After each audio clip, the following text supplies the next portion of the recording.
ایک کانسیپٹ یہ بھی ہے لوگوں کا جو یہ سوچ رکھتے ہیں کہ روزے کی ادائیگی کر رہے ہیں، نمازیں بھی پڑھ رہے ہیں، یعنی عبادات میں بڑے پرفیکٹ ہیں، لیکن اخلاقی اعتبار سے بہت پیچھے ہوتے ہیں.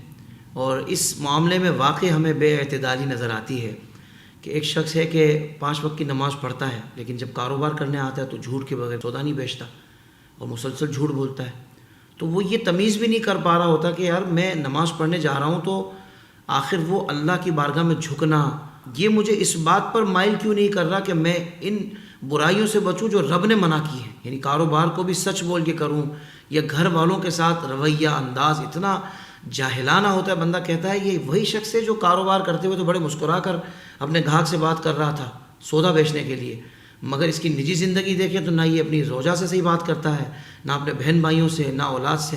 تو یہ جو بے اعتدالی نظر آتی ہے، اس بارے میں دین کیا رہنمائی کرتا ہے؟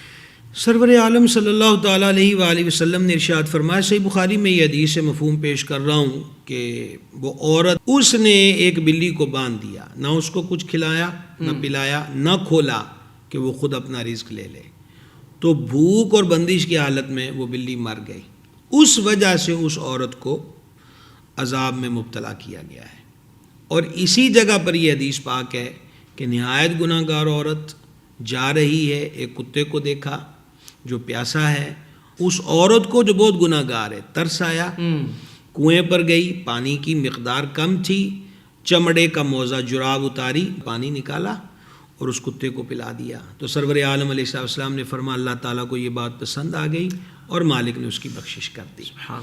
تو یہ 2 حدیثیں جو مفہوم میں نے ذکر کی ہیں، آپ کے سوال کا شافی جواب اس کے اندر موجود ہے. عبادت بھی کرنی ہے، واہ، یہ لازم ہے، جو فرض ہے وہ فرض ہے، جو فرض ہے وہ فرض ہے. اب یہ نہیں ہے کہ بولے عبادت کر رہا ہوں تو حسن اخلاق نہیں ہوگا، یا میں خدمت خلق کر رہا ہوں تو عبادت کی ضرورت نہیں. یعنی مستحب کام فرض کا متبادل نہیں ہو سکتا، اپنی مرضی نہیں چلا سکتا. واہ واہ واہ، اپنی مرضی یہاں نہیں ہے، جو مالک ارشاد فرمائے وہی ہے، اسی کو اختیار کرے گا. دوسری بات جو آپ نے ذکر کی کہ دکان پر اچھا رویہ ہے، گھر میں برا ہے، تو سرور عالم صلی اللہ تعالیٰ علیہ وآلہ وسلم نے جو گھر والوں کے ساتھ رویہ ہے تو فرمایا تم میں بہتر اپنے گھر والوں کے ساتھ بہتر ہے.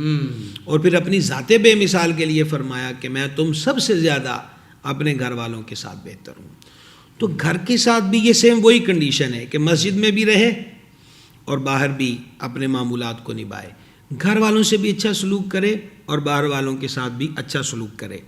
جہاں تک تعلق ہے کہ وہ جھوٹ ہے اور بد اخلاقی ہے وغیرہ، تو مومن کی جو تعریفیں حدیث مبارکہ میں بیان ہوئی ہیں، جھوٹ بولنے والا نہیں ہوتا، دھوکہ دینے والا نہیں ہوتا، گالی دینے والا نہیں ہوتا، وعدے کا خلاف کرنے والا نہیں ہوتا، کامل مومن نہیں ہوتا وہ. اس کو ایک اور مثال سے سمجھ لیں. فار ایگزامپل 5ویں کلاس میں 20 طلباء ہیں اور امتحان ہوا تو اس کے اندر 5 پاس ہوئے اور 15 فیل ہو گئے، یا 50-50 آپ کر لیجئے. تھے سبھی 5ویں کلاس کے، ہے سبھی نے سلیبس پڑھا، کوئی 5ویں سے خارج نہیں ہوا، اور جو 5ویں ہے وہ 5ویں تک تو ہیں لیکن انہوں نے مطلوبہ نمبر نہیں لیے. لہٰذا یہ نہیں کہیں گے کہ وہ جھوٹ بولنے کی وجہ سے کافر ہو گیا، الا یہ کہ کوئی اور شرعی علت اور حکم ہوا یہ ہے کہ اس نے اسلام نے جو اس کو نمبر دیے تھے لینے کے لیے، اس نے وہ مطلوبہ نمبر نہیں لیے. صحیح. زندگی کے تمام شعبوں میں دینی رہنمائی حاصل کرنے اور آخرت کو بہتر کرنے کے لیے ہمارے YouTube channel Islamic digital studio کو سبسکرائب کر لیں اور بیل آئیکن بھی پریس کر لیں. قرآن سے بھی ملاتا ہے ہمارا